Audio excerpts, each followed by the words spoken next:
ശ്രീമദ് ഭാഗവതം നമ്മൾ 39ാമത്തെ ക്ലാസ്സായിട്ട് ഇന്ന് നമ്മൾ നോക്കുന്നത് സ്കന്ധം 3 10ാമത്തെ അധ്യായമായ ദശവിധ സൃഷ്ടി വർണ്ണനമാണ്.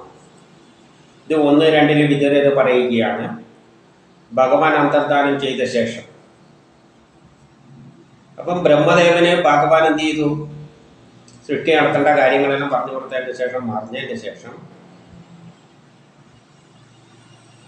ബ്രഹ്മദേവൻ മനസ്സിൽ നിന്നും ദേഹത്തിൽ നിന്നും എപ്രകാരം പ്രജകളെ സൃഷ്ടിച്ചു? മനസ്സിൽ നിന്നും ദേഹത്തിൽ നിന്നും. അപ്പോൾ ഒരു പ്രജകളെ സൃഷ്ടിക്കണമെങ്കിൽ പ്രജകൾക്ക് എന്തുണ്ട്? ഒരു ശരീരമുണ്ട്, ഒരു മനസ്സുമുണ്ട്. അപ്പം അതിന് 2 ഘടകമുണ്ട്. അപ്പം മനസ്സിൽ നിന്നും ബ്രഹ്മദേവൻ മനസ്സിൽ നിന്നും ശരീരത്തിൽ നിന്നും എപ്രകാരം പ്രജകളെ സൃഷ്ടിച്ചു എന്ന് ചോദിക്കുകയാണ്.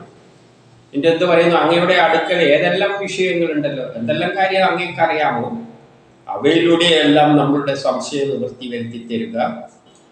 എല്ലാം അനുക്രമമായി ആ ക്രമത്തിലൊന്ന് പറഞ്ഞു തരാൻ പറയുകയാണ്.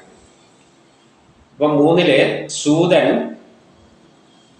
ശൗനകാദികളോട് പറയുകയാണ്. വിതുരർ ഇത്രവാരം ചോദിച്ചപ്പോൾ മൈത്രേയൻ അതിനുള്ള മറുപടിയും പറഞ്ഞു. 4 മൈത്രേയൻ പറയുകയാണ്, ശ്രീനാരായണൻ ഇങ്ങനെയുള്ള ഉപദേശിച്ച് അനുസരിച്ച് ബ്രഹ്മദേവൻ എന്ത് ചെയ്തു? പരമാത്മാവിൽ മനസ്സുറപ്പിച്ചിട്ട് 100 സംവത്സരം തപസ് ചെയ്തു എന്ന് പറയുന്നു. പരമാത്മാവ് എന്ന് പറയുമ്പോൾ ഈ പ്രപഞ്ചത്തിൻ്റെ ഒരു പ്ലാനാണ് ആയിട്ട് കാണും. ഒരു പ്ലാൻ അനുസരിച്ചാണല്ലോ സൃഷ്ടി നടത്തുക. ആ പ്ലാന് പ്രപഞ്ചം എങ്ങനെയെല്ലാം എപ്പോഴെല്ലാം എങ്ങനെയെല്ലാം ഉണ്ടാക്കണം എന്നുള്ള ആ പ്ലാനിൽ തന്നെ മനസ്സുറപ്പിച്ചിട്ട് 100 വർഷക്കാലം തപസ് ചെയ്തു. തപസ് ചെയ്യുക എന്നാണ് അതിനെപ്പറ്റി മനസ്സിലാക്കാൻ വേണ്ടി ശ്രമിക്കുകയാണ്. നമ്മളും ഒരു വീട് വെക്കേണ്ടിക്ക് ഒരു എഞ്ചിനീയർ ആണെങ്കിൽ ഒരു ഡ്രോയിങ് കിട്ടിക്കഴിഞ്ഞാൽ ആ ഡ്രോയിങ് ഇരുന്ന് ശരിക്കൊന്ന് പഠിക്കും. എന്തിനാ നമ്മൾ നെറ്റിലൊരു കറിയുണ്ട്, നെറ്റിൽ നോക്കി ഒരു കറി, പുതിയ കറി ഒന്ന് ഉണ്ടാക്കണം എന്ന് വെച്ച് കഴിഞ്ഞാൽ നമ്മൾ ആ നെറ്റ് തുറന്നിട്ട് 2-3 പ്രാവശ്യം വായിച്ചു നോക്കും. എന്നിട്ടേ നമുക്ക് ഉണ്ടാക്കാൻ പറ്റുള്ളൂ. അതുമാതിരി പരമാത്മാവി പ്രപഞ്ചം മുഴുവൻ ഉണ്ടാക്കേണ്ട കാര്യമാണെങ്കിൽ അദ്ദേഹം എന്ത് ചെയ്ത് അതിൽ തന്നെ മനസ്സുറപ്പിച്ചിട്ട് ഒരു 100 വർഷത്തോളം തപസ് ചെയ്തു എന്നാണ് പറയുന്നത്. ഗാഠമായി ചിന്തിക്കും. ഇനി 5:6 പറയുന്നത്, ആ ബ്രഹ്മാവ് വർദ്ധിച്ച തപസ്സിനാലും. അപ്പം നല്ല ഗാഠമായിട്ട് അതിനെപ്പറ്റി ഇരുന്ന് ചിന്തിച്ചു. ആത്മനിഷ്ഠയോടുകൂടി അതെല്ലാം പരമാത്മാവിന് വേണ്ടിയിട്ടാണല്ലോ ചെയ്യുന്നത്. അപ്പം അതിനു വേണ്ടി ഉപാസിച്ചുകൊണ്ട് വർദ്ധിച്ച വിജ്ഞാനത്തോടുകൂടി. അപ്പം അങ്ങനെ പഠിച്ചപ്പോൾ എന്ത് പറ്റി? അദ്ദേഹത്തിന് നല്ല ബുദ്ധി, ആ വിവരമെല്ലാം സ്നാനമെല്ലാം നേടി. പിന്നെന്ത് ചെയ്തു? ആ താമരയെയും ജലത്തെയും അധിവസിച്ചിരുന്ന വായുവിനാൽ ചലിക്കപ്പെട്ടതായി കണ്ടിട്ട് ആ താമരയും ജലവുമായിട്ട് അതോട് ചേർന്ന് കിടക്കുന്ന വായു ചലിക്കുന്നതായിട്ട്, അതിനെ ഇളക്കി മറിക്കുന്നതായിട്ട് കണ്ടിട്ട് ജലത്തിൻ്റെ കൂടെ വായുവിനെയെല്ലാം നിശേഷം പാനം ചെയ്തു. ആ ജലത്തെയും വായുവിനെയും എന്ത് ചെയ്തു? നിശേഷം പാനം ചെയ്തു. അപ്പം എന്താണ് ജലം എന്ന് നേരത്തെ പറഞ്ഞിട്ടുണ്ട്. ജലസമാനമായിട്ട് ആദ്യം ഒരു തരംഗമാണ്, ഒരു ഊർജമാണ് ഉണ്ടായിരുന്നത്. ആ ഊർജമാണ് താമരയിൽ നിന്ന് ഇങ്ങനെ പോകുന്ന മാതിരി ചിത്രീകരിച്ചത്. അതിൽ നിന്നാണ് കണങ്ങൾ ഉണ്ടായത്. അതാണ് വായുവായിട്ട് ചിത്രീകരിച്ചത്. അതിനെ മുഴുവൻ പാനം ചെയ്തു. അതാണ് ആദിമ മന്ത്രം, ഓംകാരം. ഓംകാരത്തിൽ പ്രപഞ്ചത്തിലുണ്ടായിരിക്കുന്ന കണങ്ങളെയെല്ലാം ആദ്യം ഊർജം തരംഗരൂപത്തിൽ ഒഴുകിയിട്ട് അത് കൂടിച്ചേരുമ്പോഴാണ് കണങ്ങൾ ഉണ്ടാകുന്നത്. ആ തരംഗങ്ങൾ കൂടിച്ചേരുന്ന ബിന്ദുവിൽ അത് ബ്രഹ്മം തൊട്ട് കൂട്ടിൽ നമ്മൾ വിസ്തരിച്ച് പറഞ്ഞിട്ടുണ്ട്. അങ്ങനെയാണ് വായു ഉണ്ടായിരിക്കുന്നത്. അതിനെ മുഴുവൻ ആഗീരണം ചെയ്തു എന്ന് പറയുമ്പോൾ ഓംകാരത്തിലൂടെ ആദ്യം സൃഷ്ടി നടക്കുന്നത് ഓംകാരത്തിലൂടെയാണ്. ഓം എന്ന് പറയുമ്പോൾ അതിൽ ആ, ഊ, മ എന്നീ 3 അക്ഷരങ്ങളുണ്ട്. ഈ എല്ലാം ഉണ്ടാവുന്ന കണങ്ങളെ ആദ്യം വലിച്ചെടുക്കുന്നു. ആ ഊ അതിനെ സങ്കോചിപ്പിക്കുന്നു. മ അപ്പൊ അമർത്തുന്നു. ആ ഒരു പ്രക്രിയയിലൂടെ അതിനെയാണ് കണങ്ങളാക്കി മാറ്റുന്നത്. ഇലക്ട്രോൺ, പ്രോട്ടോൺ മുതലായ കണങ്ങളാക്കിയിട്ട് മാറ്റുന്നത്. എല്ലാം സങ്കോചിപ്പിച്ചിട്ട് കണങ്ങളാക്കി മാറ്റുന്നു. അതാണ് ആദ്യം. തരംഗം കൂടിച്ചേർന്നിട്ടുണ്ടാകുന്ന സൂക്ഷ്മമായ കണങ്ങളെ ആ, ഊ, മ അതാണ് ഓം.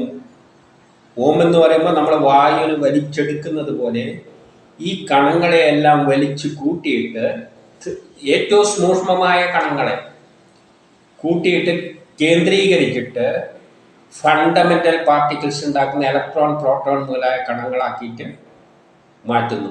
അതാണ് ബ്രഹ്മാവാദ്യം ചെയ്തത്. എന്നിട്ട് 7 അപ്പോഴവിടെ ഒരു താമര മാതിരിയുള്ളതുണ്ടല്ലോ, ആ താമര ആകാശം മുഴുവൻ വ്യാപിക്കുന്നതായിട്ട് അങ്ങേർക്ക് തോന്നി. താമര രൂപത്തിലാണ് ഇനി എന്തു വേണ്ട? പ്രപഞ്ചം വികസിച്ചു വരേണ്ടത്.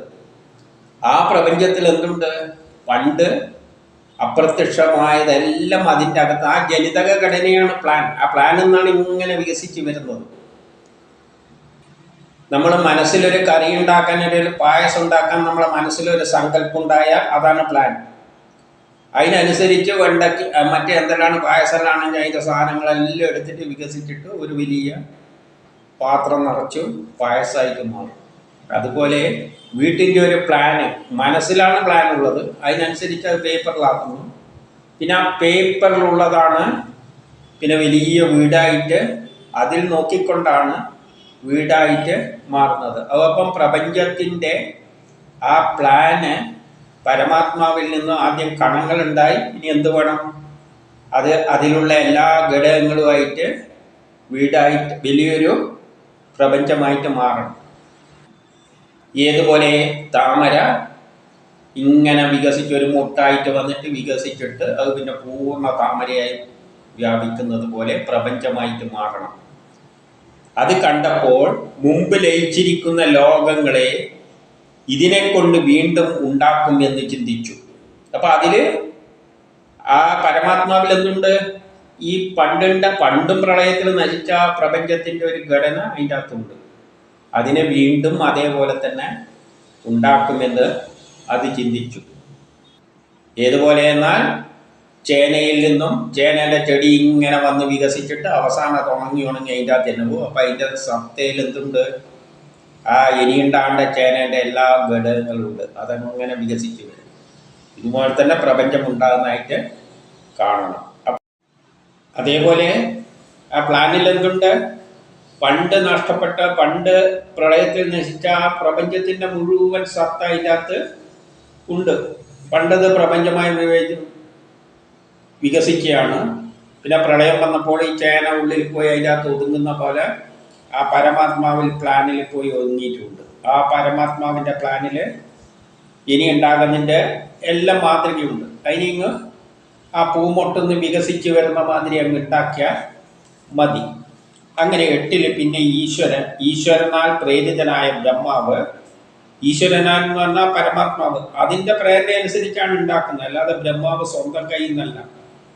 ആ പ്ലാൻ അനുസരിച്ച് ഓൾറെഡി തീരുമാനിച്ച അനുസരിച്ച് താമരമുട്ടിനെ ആവേശിച്ച്, അതായത് മുട്ടയിൽ നിന്നാണല്ലോ തുടങ്ങുക, താമരയായി ചിത്രീകരിക്കുന്നേ ഉള്ളൂ. ആ ബിന്ദുവിൽ നിന്ന്, ആ ബീജത്തിൽ നിന്ന്, പ്രപഞ്ചമാകുന്ന ബീജം അതായത് പരമാത്മാവെന്ന പ്ലാനിൽ നിന്ന് ഈരേഴായിട്ട് മാറി എന്ന് പറഞ്ഞാൽ ഒറ്റയടിക്ക് പറയുകയാണ്. 14 ലോകങ്ങളുണ്ട് എന്ന് പറഞ്ഞാൽ ആ ലോകമായിട്ട് മാറി. ആ ഒന്നിനെ 3ആയിട്ടും വിഭജിച്ചു. 14 ലോകങ്ങളുണ്ട്. ഭൂമിക്കടിയിൽ 7, മുകളിലും 7. അത് ബ്രഹ്മം തൊട്ട് കൂട്ടലിൽ നമ്മൾ പറഞ്ഞിട്ടുണ്ട്. പിന്നെ അതിനെ ഒരു 3ആക്കിയിട്ടും ഭാവിച്ചിട്ടുണ്ട്. പ്രപഞ്ചത്തെ നമ്മളെ അടിസ്ഥാനത്തിൽ, ഭൂമിയെ അടിസ്ഥാനത്തിലും 3ആയിട്ട് വിഭജിച്ചിട്ടുണ്ട്. ഭൂമി, നമ്മൾ താമസിക്കുന്ന സ്ഥലം, ഭൂമിക്ക് അടിയിലുള്ളത്, ഭൂമിക്ക് മുകളിലുള്ള ആ സ്വർഗം എന്ന് പറയുന്നത്, അത് നമ്മളെ സംബന്ധിച്ചിടത്തോളം. അല്ലാതെ ഈ 7 ലോകവും 14 ലോകത്തിൽ മുകളിലുള്ള 7 ലോകവുമായിട്ട് നമുക്കൊരു ബന്ധവുമില്ല, അങ്ങോട്ട് എത്താനും പോലും പറ്റൂല. നമ്മളെ ലോകം എന്ന് പറഞ്ഞാൽ ഭൂമി, ഭൂമിക്ക് താഴെയുള്ളത്, മുകളിലുള്ളത്, മുകളിൽ ഒരു പരിധി വരെ, ആ സ്വർഗം വരെ എന്ന് പറയാം. അപ്പൊ അങ്ങനെ മൂന്നായിട്ടും കണക്കാക്കി. അങ്ങനെ 9-ൽ ഈ 3 ലോകം, ഈ 3 ലോകമാണ് ജീവന്മാർക്ക് വിഷയോപഭോഗത്തിനായിട്ടുള്ളത്. നമുക്ക് വിഷയങ്ങളുടെ അടിസ്ഥാനത്തിൽ നമുക്ക് അനുഭവിക്കാനുള്ളത് ജീവജാലങ്ങൾക്ക് ഈ 3 ലോകമാണ്. ഭൂമിക്ക് ഒരു പരിധി വരെയുള്ളത്, അല്ലാതെ 7 ലോകത്തിലേക്കൊന്നും നമുക്ക് പോകാൻ പറ്റില്ല. അതുകൊണ്ട് പിന്നെ പാതാളം, ഭൂമിക്കടിയിലുള്ള എല്ലാം തന്നെ. കാരണം സത്യലോകത്തിലെ ബ്രഹ്മദേവൻ അങ്ങ് സത്യലോകമാണ്. ഏറ്റവും മുകളിലുള്ള 7 ലോകങ്ങളുണ്ട് എന്ന് പറയുന്ന 49 മരുത്തുക്കളുടെ കേന്ദ്രം. അവിടെ കാമരഹിതനായ കർമ്മത്തിന്റെ പരിണത രൂപമാണ് ബ്രഹ്മദേവൻ. അവിടെ ഇരുന്നിട്ട് അദ്ദേഹം കാമരഹിതനാണ്. അപ്പൊ അവിടെ നമുക്ക് ഈ മായ ഒന്നും കയറിയിട്ട് നമ്മളവിടെ ചെന്ന് കഴിഞ്ഞാൽ നമ്മുടെ കർമ്മങ്ങളെല്ലാം നിന്നു പോകും. നമ്മൾ ഈ 3 ലോകങ്ങൾ കടന്നിട്ടാണ് കളിക്കുന്നത്. അപ്പം അവിടെ എത്തിക്കഴിഞ്ഞാൽ നമുക്ക് മരണം പോലും ഇല്ലാതെ അവസ്ഥയായി പോകുന്നല്ല. നമ്മൾ പണ്ട് മരണത്തെ മറികടക്കാനുള്ള വഴിയെല്ലാം പറഞ്ഞു വെച്ചിട്ടുണ്ട്. ഈ സൂര്യൻ്റെ പരിധിയിൽ നിന്ന് അങ്ങ് കടന്നു പോയി കഴിഞ്ഞാൽ പിന്നെ മരണമില്ല, നമ്മൾ ആയുസ് അതുപോലെ നിൽക്കും, പിന്നെ കൂടുകയില്ല, കുറയുകയില്ല. അപ്പം അതിൻ്റെ താഴെയാണ് നമുക്ക് ഈ സൂര്യൻ്റെ ഗ്രഹങ്ങളുടെ എല്ലാം, അതാണ് നമ്മളെ നാടികളിലൂടെ കൺട്രോൾ ചെയ്യുന്നത്. അതിൻ്റെ മുകളിൽ പോയി കഴിഞ്ഞ് കഴിഞ്ഞാൽ പിന്നെ ഫങ്ഷൻ അടന്നു പോകും. പിന്നെ നമ്മൾ പ്രതിമ കണക്കെ ആയിട്ട് വയസ്സ് കൂടുമില്ല, കുറവില്ല, ചാവുമില്ല, അങ്ങനെ കിടക്കും. പക്ഷെ ഒരു പ്രതിമ കണക്കെ. അപ്പൊ അങ്ങനെയുള്ള സ്ഥലത്ത് ആരാണുള്ളത്? ബ്രഹ്മദേവനല്ലാണുള്ളത്. അതുകൊണ്ട് ആ ലോകം നമുക്കുള്ളതല്ല. അതുകൊണ്ട് നമുക്കായിട്ടൊരു 3 ലോകം തിരിച്ചിട്ടുണ്ട്. അപ്പം 10-ൽ വിതുരർ പറയുകയാണ്, അനേക കാര്യങ്ങൾ ചെയ്തുകൊണ്ടിരിക്കുന്ന സർവേശ്വരന്റെ കാലത്തോടു കൂടിയ രൂപത്തെ വ്യക്തമായി വിവരിച്ചു തരിക. അപ്പൊ കാലമനുസരിച്ചിട്ടാണ്, സമയമനുസരിച്ചിട്ടാണ് ആ സർവേശ്വരൻ എന്ത് ചെയ്തിരിക്കുന്നത്? എല്ലാ സൃഷ്ടിയും ബ്രഹ്മാവിനെ കൊണ്ട് നടത്തിക്കുന്നത്. സമയം വെച്ചിട്ടാണ്. അത് ഏതൊരു പ്ലാനും സമയത്തിൻ്റെ അടിസ്ഥാനത്തിലാണ് പ്ലാൻ ചെയ്യാൻ പറ്റുള്ളത്. ഇന്ന സമയം ഇന്നത് ചെയ്യണമെന്ന്. അപ്പം ആ ക്രമത്തിൽ സമയം വെച്ചിട്ട് പറഞ്ഞു കൊടുക്കാൻ പറയുകയാണ് വിതുരർ. അപ്പം പാരനില മൈത്രേയ പറഞ്ഞു കൊടുക്കുകയാണ്, പ്രകൃതിയുടെ ത്രിഗുണങ്ങളാൽ പരിണാമം മൂലം. അപ്പം പരിണാമത്തിലൂടെ തന്നെയാണ് സൃഷ്ടി ഉണ്ടാവുന്നത്. കാലത്തിനനുസരിച്ചാണ് മാറ്റങ്ങൾ ഉണ്ടാകുന്നത്. ഇപ്പം നമ്മുടെ യുക്തിവാദികൾ പറയുന്ന പരിണാമ സിദ്ധാന്തം തന്നെയാണ് ഇവിടെ പറയുന്നത്. ഒരു പ്ലാന് സമയമടിസ്ഥാനമാക്കിയാണ് പ്ലാൻ ചെയ്യുന്നത്. നമ്മളിപ്പോൾ ഒരു വീട് വെക്കുമ്പോൾ പ്ലാന് വരച്ചുകൊണ്ട് കഴിയുമ്പോൾ കൊണ്ടുവരുന്ന എഞ്ചിനീയറോട് ചോദിക്കണം, ഇത് എത്ര കാലം തീരുന്നു പറഞ്ഞാൽ എഞ്ചിനീയർ പറയും ഇത്ര സമയം കൊണ്ട് വാനം കെട്ടും, ഇത്ര സമയം കൊണ്ട് ഫൗണ്ടേഷൻ കിട്ടും, പിന്നെ അത് കുറച്ച് ഉണങ്ങണം, വെള്ളമെല്ലാം നനക്കണം, അത് കഴിഞ്ഞാൽ കുറച്ച് ഇത്ര കൊണ്ട് നമുക്ക് മറ്റേ വാർപ്പിൻ്റെ കോൺക്രീറ്റ് ചെയ്യുന്നത് വരെ എത്തും, പിന്നെ കോൺക്രീറ്റ് ചെയ്യാം, കോൺക്രീറ്റ് ചെയ്ത് കഴിഞ്ഞാൽ ഇത്ര മാസം അത് അങ്ങനെ വെക്കണം. എല്ലാം സമയത്തിൻ്റെ അടിസ്ഥാനത്തിലാണ്. പ്ലാനിങ് അങ്ങനെ പറ്റുള്ളൂ, സമയം വെച്ചിട്ടാണ്. അപ്പം അതിനാണ് പരിണാമ മൂലം എന്ന് പറയുന്നത്. സമയമടിസ്ഥാനത്ത് കാലത്തിനനുസരിച്ച് മാറ്റങ്ങൾ വരുത്തിയിട്ട് തന്നെയാണ് സൃഷ്ടി മുന്നോട്ടേക്ക് പോകുന്നത്. പരിണാമം മൂലം ഊഹിക്കാവുന്ന രൂപസത്തയോട് കൂടിയതും പ്രത്യേക ലക്ഷണമില്ലാത്തതും നിലക്കാതെ തുടരുന്നതുമായ ഒന്നാണ് കാലം. അപ്പം ഈ കാലത്തെ പറ്റിയുള്ള ഒരു നിർവചനവും മൈത്രേയൻ പറയുകയാണ്. കാലം എന്താണെന്ന് പറയുകയാണ്. ഊഹിക്കാവുന്ന രൂപസത്തയോട് കൂടിയതും. സമയമെന്നത് നമുക്ക് ഊഹിക്കാം. കാരണം ഏകദേശം മനസ്സിന്റെ ഇത്ര എന്നെല്ലാം പറയുന്ന ഒരു ഊഹമാണ്. നമ്മൾ സമയം നിശ്ചയിക്കുന്നത് 1 മിനിറ്റ് എന്നെല്ലാം പറയുന്നതിന് നമ്മളൊരു ദൈർഘ്യം നമ്മൾ തീരുമാനിച്ചാണ്, നമ്മളെ അടിസ്ഥാനത്തിൽ.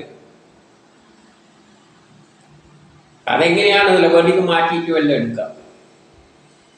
പക്ഷെ അതിനെല്ലാം സൗരയൂഥ സിസ്റ്റവുമായിട്ട് ബന്ധിപ്പിച്ചുകൊണ്ട് ഒരു സമയം നിശ്ചയിച്ചാണ് നമ്മൾ. പക്ഷെ അതിന് ഒരു ഊഹമുണ്ട്. 1 വർഷം എന്ന് പറഞ്ഞാൽ എത്ര കാലം ഉണ്ട് എന്നുള്ളത് നമുക്ക് ഊഹിച്ച് എടുക്കാം. അങ്ങനെ എടുക്കാൻ പറ്റില്ല. അല്ലാത്ത കാലം എങ്ങനെയാണ് പറയുന്നത്? അല്ല, നമ്മളൊരു ഊഹമാണ്. ഇപ്പോൾ 1 ദിവസം എന്ന് പറഞ്ഞാൽ നമ്മളെ മനസ്സിലുണ്ടാ ഇത്ര ഏകദേശം 1 ദിവസത്തിൽ ഇന്നെല്ലാം ചെയ്യാൻ പറ്റും. ഈ ജോലി എത്ര ദിവസം കൊണ്ട് തീർക്കാന്ന് പറഞ്ഞാൽ നമ്മൾ മനസ്സിൽ കറ്റ ഒരു 5 ദിവസം എന്നെല്ലാം പറയുമ്പോൾ നമ്മളൊരു ഊഹത്തിലാണ് അത് പറയുന്നത്. സമയം എന്നതിന് നമ്മളെ ഒരു ഊഹമുണ്ട്. ഊഹിക്കാവുന്ന രൂപസത്തയോട് കൂടിയതും പ്രത്യേക ലക്ഷണമില്ലാത്തതും. അതിന് വേറെ ലക്ഷണങ്ങളൊന്നും പറയാനൊന്നും പറ്റില്ല. സമയം എങ്ങനെയാണെന്നല്ല, ഒരു ലക്ഷണത്തിൽ എങ്ങനെയാണ് പറയുക, അതിൻ്റെ ലക്ഷണം എന്താണ്, അതൊന്നും പറയാൻ പറ്റില്ല. അതിന് വേറെ ലക്ഷണങ്ങളൊന്നുമില്ല. ഒരു ഊഹം വെച്ചിട്ട് നമ്മൾ തീരുമാനിക്കുകയാണ് ഇത്ര സമയമെന്ന്. പിന്നെയോ നിലക്കാതെ തുടരുന്നതുമായ, അതങ്ങനെ തുടർന്നുകൊണ്ടുപോകും. പണ്ട് സുഖദേവന്റെ പറഞ്ഞില്ല, സുഖദേവ് ഒരു വീട്ടിൽ എത്ര നേരം നിൽക്കുന്നു പറഞ്ഞാൽ 10 മിനിറ്റ് എന്നൊന്നും അല്ല പറഞ്ഞിരിക്കുന്നത്. ഒരു പശുവിനെ കറക്കുന്ന സമയമാണ് നിൽക്കാനില്ലെന്നും പറഞ്ഞാൽ, ഒരു പശുവിനെ കറക്കുന്ന ഒരു സമയം അത് നമ്മളെ മനസ്സിലുണ്ട്. അതിനനുസരിച്ചിട്ടാണ് നമ്മൾ പോവുക. ആ സമയം എങ്ങനെ പോവുക, അത് ഗ്രഹങ്ങൾ വേണമെന്നൊന്നുമില്ല. നമ്മളിപ്പം ഗ്രഹങ്ങൾ ചുറ്റുന്നതനുസരിച്ച് 1 വർഷം എന്ന് പറഞ്ഞാൽ ഭൂമി ഒരു പ്രാവശ്യം സൂര്യനെ ചുറ്റുന്ന സമയമാണ്. അപ്പൊ സൂര്യനും ഭൂമിയൊന്നും ഇല്ലാത്ത കാലത്ത് സമയമില്ലേ എന്ന് ചോദിച്ചു കഴിഞ്ഞാൽ, സമയം ഒരു ഊഹത്തിൽ വരുന്നതാണ്. അത് പ്രപഞ്ചം ഉണ്ടായാലും ഇല്ലെങ്കിൽ ആ ഒരു സമയം ഒരനുമാനമാണ്, നമ്മളൊരു മനസ്സിലുള്ള ഒരു രൂപമാണ്. അതങ്ങനെ തുറന്നുകൊണ്ടേ പോകും. പ്രപഞ്ചം ഉണ്ടായാലും സൗരയൂഥ സിസ്റ്റം ഉണ്ടായാലും ക്ലോക്ക് ഉണ്ടായാലും ഇല്ലെങ്കിലും അതങ്ങനെ തുറന്നുകൊണ്ട് പോകും. അങ്ങനെയുള്ള ഒന്നാണ് കാലം. അപ്പം അത് ഊഹത്തിലുള്ള ഒരു രൂപമാണ്. അതിന് പ്രത്യേക ലക്ഷണമൊന്നുമില്ല. അതങ്ങനെ തുടർന്നുകൊണ്ട് പോകുന്നുണ്ട്. പ്രപഞ്ചം ഉണ്ടായാലും ഇല്ലെങ്കിലും ആ സമയം എങ്ങനെ, ആ സങ്കല്പത്തിലുള്ള സമയം എങ്ങനെ പോകുന്നുണ്ട്. ഈ കാലത്തെ നിമിത്തമാക്കിയാണ് ഈശ്വരൻ തൻ്റെ ലീല കാട്ടുന്നത്. അങ്ങനെയുള്ള കാലത്തെ അടിസ്ഥാനമാക്കിയാണ് ഈശ്വരൻ എല്ലാ സൃഷ്ടിക്രമങ്ങളും ലീല കാട്ടുന്നത്. എന്ന് പറഞ്ഞാൽ എല്ലാ സൃഷ്ടിയും അതിനനുസരിച്ചാണ് പ്ലാൻ ചെയ്തിരിക്കുന്നത്. തോന്നുന്ന മാതിരി ഉണ്ടാകുന്നതല്ല. ഓരോ കാലത്തിൽ പരിവർത്തനം ചെയ്താണ് പ്രപഞ്ചം മുന്നോട്ടേക്ക് പോകുന്നത്. നമുക്കറിയാം, ഗോത്ര കാലഘട്ടം, കുറേ കാലം ഗോത്ര കാലഘട്ടം, പിന്നെ കൊളോണിയലിസം, പിന്നെ മുതലാളിത്തവും കമ്മ്യൂണിസവും. അത് കഴിഞ്ഞിട്ട് മഹാഭാരത യുദ്ധത്തിലൂടെ, 3ാം ലോക മഹായുദ്ധത്തിലൂടെ ഒരു സുന്ദരമായ ലോകമുണ്ടാകും. അതെല്ലാം ഒരു കാലം നിശ്ചയിച്ചിട്ടുണ്ട്. അതുപോലെ അങ്ങനെ അങ്ങ് പരിവർത്തനത്തിലൂടെ പോയിക്കൊണ്ടിരിക്കുകയാണ്. ഇനി 12 പറയാണ്, വിശ്വത്തിന്റെ ആത്മാവായ ഭഗവാന്റെ, വിശ്വത്തിന്റെ ആത്മാവ് എന്ന് പറയുന്നത് പരമാത്മാവ് എന്ന് പറഞ്ഞ ആ പ്ലാൻ, ആ ശക്തി, ഒരു പ്ലാനുണ്ട്. അത് മായയാലാണ് സൃഷ്ടിച്ചിരിക്കുന്നത്. വിശ്വത്തിന്റെ ആത്മാവായ അല്ലെ പരമാത്മാവായ പ്ലാൻ, പ്രപഞ്ചത്തിന്റെ പ്ലാൻ മായയാൽ സൃഷ്ടിച്ചിട്ട് സംഹരിക്കപ്പെട്ടു. എപ്പോഴ്? ഈ സൃഷ്ടി തുടങ്ങുന്നതിനെക്കാട്ടി, ഈ ബ്രഹ്മാവ് സൃഷ്ടി ആദ്യം തുടങ്ങാൻ പോവുകയാണല്ലോ. അതിന് മുമ്പിൽ എന്ത് ചെയ്തു? അത് സംഹരിക്കപ്പെട്ടു. അതിനെ അടിച്ചു കളഞ്ഞു. ഹൃദയകം, ത്രേതായുഗം, ദ്വാപരയുഗം, കലിയുഗം കഴിഞ്ഞിട്ട് അടിച്ചു കളഞ്ഞിട്ട്, അങ്ങനെ കുറേ എണ്ണം കഴിഞ്ഞതിൻ്റെ ചേട്ടൻ അടിച്ചു കളഞ്ഞിട്ട് ഇപ്പോൾ എന്തായിരിക്കുകയാണ്? കേവലം ബ്രഹ്മസ്വരൂപമായ വിശ്വം. ഇപ്പോൾ ബ്രഹ്മം മാത്രമേ ഉള്ളൂ. നിർഗുണമായ ആ സംഗതി ഒന്നുമില്ലാത്ത അവസ്ഥയിൽ നിന്നാണ്, ഇതിൽ നിന്നാണ് ഇനി ആദ്യ സൃഷ്ടി തുടങ്ങേണ്ടത്. പിന്നെ ഈശ്വരനാൽ വ്യക്തിപ്രഭാവമില്ലാതെ, ഈശ്വരൻ വ്യക്തിപരമായിട്ട് അതിലൊന്നും ഇടപെടാതെ തന്നെ അത് ഓട്ടോമാറ്റിക്കായിട്ട് അങ്ങനെ ഉണ്ടായിക്കൊള്ളും. കാലത്തെ കൊണ്ട് വ്യക്തിപ്രഭാവമില്ല. പിന്നെ ഭഗവാൻ കയറി ഇടപെടുന്ന പരിപാടിയൊന്നുമില്ല. അതായത് കൃതയുഗം ത്രേതായുഗം ദ്വാപരയുഗം കലിയുഗം നല്ലൊരു സുന്ദരമായ ലോകം ഉണ്ടാക്കും, അടിച്ചു കളയും, പിന്നെയും ഉണ്ടാക്കും, പിന്നെയും അടിച്ചു, അങ്ങനെ കുറേ അടിച്ചു കളഞ്ഞതിൻ്റെ ശേഷമാണ് അടിച്ചു കളഞ്ഞ അവസാനം എന്തായി മാറും? ബ്രഹ്മം തന്നെയായിട്ട് മാറും, നിർഗുണമായ അവസ്ഥയിലെത്തും. പിന്നെ ഉണ്ടാക്കിയിട്ട് അങ്ങനെ പോയി ലോകം ഉണ്ടാക്കി പിന്നെ അടിച്ച ബ്രഹ്മത്തെ ചേർക്കും. അങ്ങനെ ബ്രഹ്മമായി മാറിയതിൻ്റെ ശേഷം വിശ്വമാകട്ടെ ഈശ്വരനാൽ വ്യക്തിപ്രഭാവമില്ലാതെ ഇനി എന്ത് ചെയ്യാണ്? ഈശ്വരന്റെ വ്യക്തിപരമായിട്ട് ഈശ്വരൻ അതിനകത്തൊന്നും ഇടപെടില്ല, ബ്രഹ്മം ഇടപെടുന്നില്ല, കാലത്തെ കൊണ്ട്. അപ്പൊ സമയമനുസരിച്ച് ഓട്ടോമാറ്റിക്കായിട്ട് അതങ്ങനെ കാലത്തെ കൊണ്ട് തരംതിരിച്ചു പ്രകാശിപ്പിക്കുന്നു. കാലത്തിനനുസരിച്ച് ഓരോ കാലഘട്ടത്തിൽ പിന്നെ ഓരോന്ന് സൃഷ്ടിച്ച് പലതാക്കി മാറ്റി അവസാന സുന്ദരമായ ഒരു ലോകം കാലത്തിനനുസരിച്ച് പ്ലാൻ ചെയ്തിരിക്കുകയാണ്. അപ്പൊ ഇത് ഓട്ടോമാറ്റിക്കായിട്ട് ഒരു കമ്പ്യൂട്ടർ പ്രവർത്തിക്കുന്ന മാതിരി അങ്ങനെ യാന്ത്രികമായിട്ട് ഇതിങ്ങനെ കാലത്തിനനുസരിച്ച് സഞ്ചരിച്ചു കൊണ്ടിരിക്കുകയാണ്. അതിൽ മാറ്റമൊന്നും വരുത്താനൊന്നും പറ്റില്ല, അങ്ങനെ ഉണ്ടാക്കിയിട്ടിരിക്കുകയാണ്. നമ്മളിപ്പോൾ ഇന്ത്യയിൽ ഒരു ഭരണഘടനയുണ്ട്. ആ ഭരണഘടന എന്ന് പറഞ്ഞാൽ ഒരു ജഡ്ജി ആടിയിരിക്കും, അയാൾ അത് പോലെ ഫോളോ ചെയ്യും. നാളെ ജഡ്ജ് ട്രാൻസ്ഫറായിട്ട് പോയാൽ പിന്നെ വേറൊരു ജഡ്ജി, നമ്മളൊരു കേസ് ഉണ്ടെങ്കിൽ ആ ഒരു ജഡ്ജി വാദിച്ചുകൊണ്ടിരിക്കുകയാണ്. പിന്നെ അയാൾക്ക് വേറെ ഇതിലേക്ക് മാറിയിട്ട് പോയി കഴിഞ്ഞാൽ പുതിയ ജഡ്ജി വരും. പുതിയ ജഡ്ജി വരുമ്പോൾ ഇത് തന്നെയാണ് ചെയ്യുന്നത്, വേറെ ഒന്നുമില്ല. നമ്മളെ സംബന്ധിച്ചിടത്തോളം ഏത് ജഡ്ജി ആയാലും ചെയ്യുന്നതല്ല ഒരേപോലെ തന്നെ. അതങ്ങനെ യാന്ത്രികമായിട്ട് പോവുകയാണ്. അവർ ഈ പ്രപഞ്ച സൃഷ്ടി അങ്ങനെ യാന്ത്രികമായിട്ട് കാലുമായിട്ട് ബന്ധിപ്പിച്ചിട്ട് വിട്ടിരിക്കുകയാണ്. ഈശ്വരൻ അതിനകത്ത് കയറി തലയിടുന്നില്ല. അതുകൊണ്ട് ഈശ്വരനോട് നമ്മൾ പ്രാർത്ഥിച്ചിട്ടും കാര്യമൊന്നുമില്ല, ഈശ്വരൻ ഒന്നും തലയിടാൻ പോകുന്നില്ല. അതങ്ങനെ യാന്ത്രികമായിട്ട് പോകും. ഇപ്പോൾ ഒരു ക്ലോക്ക് പ്ലാൻ ചെയ്ത് വെച്ചിട്ടുണ്ട്, അത് ഓരോ നേരം ടക്ക് ടക്ക് ടക്ക് എന്ന് പറഞ്ഞ് ഇങ്ങനെ പോയിക്കൊണ്ടിരിക്കും. നമ്മളതിനെ പ്രാർത്ഥിച്ചുകൊണ്ട് ഒന്ന് വേഗത്തിൽ പോകുന്നെല്ലാം പറഞ്ഞു കഴിഞ്ഞാൽ അത് പോകുമൊന്നുമില്ല. അതുപോലെ തന്നെ സമയത്തിന് ആരെയും ശ്രദ്ധിക്കുന്നതല്ല, അതതിൻ്റെ പാട്ടിനങ്ങ് പോകും. ആ സമയത്തിനനുസരിച്ച് ഈ സൃഷ്ടി അങ്ങനെ പോയിക്കൊണ്ടിരിക്കും. അല്ലാതെ അതിൻ്റെ ഇടയ്ക്ക് പിന്നെ ഇടപെടുന്ന ഒരു ഈശ്വരനും അവിടെ ഇല്ല. നമ്മളിതെല്ലാം തെറ്റായ ധാരണകളാണ്. നമ്മൾ ഈശ്വരൻ ഒരു കാര്യത്തിലും തലയിടാൻ പോകുന്നില്ല. ഈ പോകേണ്ടത് പോകുക, എത്തേണ്ട അടുത്ത് നമ്മൾ എത്തും. നമ്മളിപ്പോൾ പ്രാർത്ഥിച്ചു കഴിഞ്ഞാൽ നമ്മളെന്ത് വിചാരിക്കുന്നതെന്ന് വെച്ചാൽ എന്തായാലും ഒരു സമയം ചിലപ്പോൾ കിട്ടേണ്ട കിട്ടും. നമ്മൾ വിചാരിക്കും ഇതുകൊണ്ടാണ് കിട്ടിയിരിക്കുന്നത്. യഥാർത്ഥത്തിൽ ഒരു ചുക്കുമില്ല, നടക്കേണ്ടത് അങ്ങനെ പോകും. എന്ത് ചെയ്യുന്നു? കാലത്തെ കൊണ്ട് തരംതിരിച്ച് പ്രകാശിപ്പിക്കുന്നതാണ്. ഇത് ഇപ്പോൾ ഏത് രൂപത്തിൽ ഇരുന്നുവോ അത് മുമ്പും ഉണ്ടായിരുന്നു, ഇതുപോലെ മേലിലും ഉണ്ടാകും. ഇന്നുള്ള ഈ സിസ്റ്റം ഇത് മുമ്പുണ്ടായിരുന്നു. ഈ പ്രളയം ഉണ്ടായിരുന്ന നമ്മൾ ഈ ഭൂമി ഈ സൃഷ്ടി ഉണ്ടല്ലോ, മഹാപ്രളയം കഴിയുന്നതിനെക്കാട്ടി മുമ്പില് ഒരു കാലം പ്രബോധിതമായി തന്നെ ജനിച്ചിട്ടുണ്ട്. ഇങ്ങനെ എന്തെല്ലോ അടിച്ചു വിട്ടിട്ടുണ്ട്.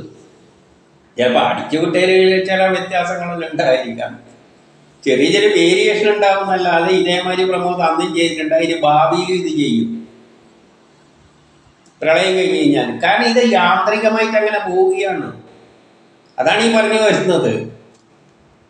ഇത് ഇപ്പോൾ ഏത് രൂപത്തിൽ ഇരുന്നു പോകും. അതായത് ഇപ്പോൾ ഏത് രൂപത്തിലാണ് ഉള്ളത്.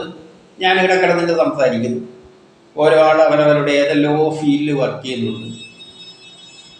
ഇത് മുൻപും ഉണ്ടായിരുന്നു, ഇതേപോലെ മേലിലും ഉണ്ടാകുമെന്ന് പറയുകയാണ്. ഇതേപോലെ അങ്ങ് പോയിക്കൊണ്ടിരിക്കുകയാണ്. ഗോത്ര കാലഘട്ടത്തിൽ നിന്ന് തുടങ്ങിയിട്ട് അവസാനം സുന്ദരമായ ഒരു ലോകം ഉണ്ടാകും, അടിച്ചു പൊളിക്കും, പിന്നീടുണ്ടാകും. അതിൻ്റെ ഇടയ്ക്ക് നമ്മൾ ഇങ്ങനെ വരും, എല്ലാ യുഗങ്ങളിലും ഇങ്ങനെ കാട്ടിക്കൂട്ടും. എൻ്റെ 13 പറയുന്നു, ഈ വിശ്വത്തിൻ്റെ സൃഷ്ടി അങ്ങനെ സൃഷ്ടിക്കപ്പെടുന്ന ഈ പ്രപഞ്ചത്തിലുള്ളതിനെ പ്രാകൃതമായിട്ടുള്ളതും എല്ലാം വൈകൃതമായിട്ടുള്ളതും 9 വിധമാണ്. ഒന്നിക്ക് പ്രാകൃതമായിട്ടുള്ളത്, എല്ലാം വൈകൃതമായിട്ടുള്ളത് 9 എണ്ണമുണ്ട്. പിന്നെ പ്രാകൃതവും വൈകൃതവും കൂടിയത് ആണ് 10ാമത്തേത്. അങ്ങനെ 10ആയിട്ടാണ്. അതാ നേരത്തെ പറഞ്ഞ 10 വിധ എന്ന് പറഞ്ഞത്. അതായത് ഇവിടെ ഉണ്ടാകുന്ന എല്ലാത്തിനെയും ഇങ്ങനെ ഉണ്ടാക്കുന്ന സൃഷ്ടിക്കുന്നതിനെയെല്ലാം പ്രാകൃതമായിട്ടുള്ളത് കുറച്ച്, വൈകൃതമായിട്ടുള്ളത് കുറച്ച്, അങ്ങനത്തെ രണ്ട് കാറ്റഗറിയിലുള്ളത് 9 എണ്ണം ഉണ്ട്. പിന്നെ പ്രാകൃതവും വൈകൃതവും കൂടിയ രണ്ടും ചേർന്നത് ആണ് 10ാമത്തത്. എന്നിട്ട് എന്ത് പറയുന്നു? കാലം, ദ്രവ്യം, ഗുണങ്ങൾ ഇവയാൽ ഇതിന് 3 പ്രകാരത്തിലുള്ള പ്രളയങ്ങളും ഈയിടക്ക് പ്രളയങ്ങളും 3 തരത്തിലുണ്ട്. നമുക്കിപ്പോൾ ഒരു പ്രളയം എന്ന് പറയുന്നത് ഭൂമി മുഴുവൻ വെള്ളത്തിൽ മുങ്ങിപ്പോകുന്ന ഒരു പ്രളയമാണ്. അതിലിടയ്ക്ക് ചെറിയ ചെറിയ ദേശങ്ങൾ മുങ്ങുന്നുണ്ട്. പ്രധാനമായിട്ട് ഭൂമി മുഴുവൻ മുങ്ങിയാണെങ്കിൽ അതൊരു പ്രളയം. പിന്നെ സൗരയൂഥ സിസ്റ്റം മുഴുവൻ കത്തിപ്പോകുന്ന ഒരു പ്രളയമുണ്ട്. അതാണ് ആകാശത്ത് നമ്മൾ കാണുന്ന ബ്ലാക്ക് ഹോൾ. സൂര്യനും ഗ്രഹങ്ങളെല്ലാം കത്തിയെരിഞ്ഞില്ല, നക്ഷത്രങ്ങൾ കത്തിയെരിഞ്ഞില്ലാതായി പോകുന്നു. മറ്റേത് ഭൂമിയിൽ മാത്രം വെള്ളം വന്ന്, മറ്റേത് സൗരയൂഥ സിസ്റ്റം അടക്കം കത്തിപ്പോകുന്നതാണ് നക്ഷത്രം. പിന്നെ എല്ലാം കൂടിയിട്ട് ഈ പ്രപഞ്ചം മുഴുവൻ 14 ലോകങ്ങളും കത്തിയെരിഞ്ഞു പോകുന്ന ഒരു പ്രളയം ഉണ്ട്. അതിനനുസരിച്ച് ഇതിൽ ചെറിയ വ്യത്യാസങ്ങൾ ഉണ്ട്. ഇനി പ്രാകൃതവും വൈകൃതവും കൂടി 9 ഉണ്ട് എന്ന് പറഞ്ഞതിൽ അതിൽ പ്രാകൃതം മാത്രം 6 എണ്ണമുണ്ട്. ആ 6 എണ്ണത്തെ പറ്റി ക്രമത്തിൽ പറയുകയാണ്. ഒന്നാമത്തേത് മഹത്തത്വമാണ്. പ്രപഞ്ച സൃഷ്ടിക്ക് പിന്നിലുള്ള ആ മഹത്തത്വം, ആ തത്വം പരമാത്മാവിൽ നിന്നുള്ള ഗുണങ്ങളാണ്. ഈ പരമാത്മാവിൽ നിന്നും ഉത്ഭവിച്ച ഗുണങ്ങളാണ് ഈ ഒന്നാമത്തെ മഹാതത്വത്തിന് ആധാരം. ആ ഗുണങ്ങളിലൂടെയാണ് വികാര വിക്ഷോഭങ്ങളെല്ലാം ഉണ്ടാകുന്നത്. വികാര വിക്ഷോഭങ്ങൾ, ഗുണങ്ങൾ മഹാതത്വത്തിലൂടെയാണ്. ഇനി രണ്ടാമത്തേത് അഹന്തത്വം. അതാണ് രണ്ടാമത്തെ സൃഷ്ടി, അഹന്തത്വം. അഹന്തത്വം എന്ന് പറയുമ്പോൾ നമ്മൾ നമ്മിൽ വരുന്ന ചില ഗുണങ്ങൾ, അതെന്തെല്ലാണ്? ദ്രവ്യം, ഞാൻ എന്നൊരു ചിന്ത, അത് ദ്രവ്യമാണ്. പിന്നെ ജ്ഞാനം, നമ്മളെ ജ്ഞാനം അതിൽപ്പെടുകയാണ്. നമ്മൾ ചെയ്യുന്ന ക്രിയ, ഇതെല്ലാം അഹന്തത്വത്തിൽ നിന്നുണ്ടാകുന്ന ഗുണങ്ങളാണ്. അഹം തന്നെ ഞാൻ എന്ന് പറയുമ്പോൾ അതിലെന്തുണ്ട്?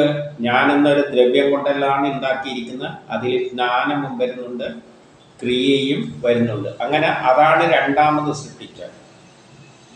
മൂന്നാമതായിട്ട് പഞ്ചഭൂത സൃഷ്ടി. ഇതിലൂടെയാണ് എല്ലാ വസ്തുക്കളും ദ്രവ്യങ്ങളും എല്ലാം ഉണ്ടാക്കിയത്. അതിനെന്തെല്ലാം സ്വഭാവമുണ്ട്? സ്പർശിക്കുന്ന സ്വഭാവമുണ്ട്. പഞ്ചഭൂതങ്ങൾ എന്ന് പറഞ്ഞാൽ വായുവാണെങ്കിൽ സ്പർശിക്കാം, ജലമാണെങ്കിൽ രുചിച്ചു നോക്കാം, അഗ്നിക്കാണെങ്കിൽ രൂപമുണ്ട്,